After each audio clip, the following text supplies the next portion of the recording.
ঘোষকে রেখেছিলাম, কিন্তু তিনি অনুপস্থিত থাকায় আমি আমাদের বিএড কলেজের যিনি অধ্যক্ষ আছেন তাকে বলবো এই কিনোট সেশনটা পরিচালনা করবার জন্য। আর তারপর আমাদের একটি টেকনিক্যাল সেশন রয়েছে, সেখানে আমাদের তিনজন বক্তা ছিলেন, ডক্টর প্রণব ঘোষ, ডক্টর দীপক কুমার রয় রায়গঞ্জ বিশ্ববিদ্যালয়ের ভাইস চ্যান্সেলর এবং দক্ষিণ দিনাজপুরের vice chancellor doctor Pranab Ghosh. তারা দুজনই আসতে পারেননি বিশেষ কারণবশত, সেই জন্য আর একজন বক্তা রয়েছেন আমাদের সুরজ বাবু, তিনি ওই সেশনটিতে বলবেন।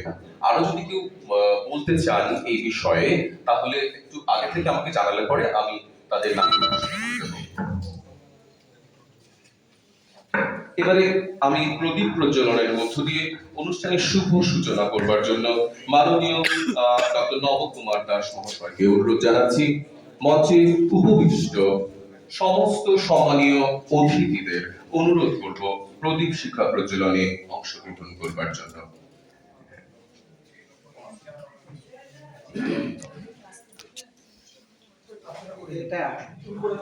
স্যার এটা যদি এখানে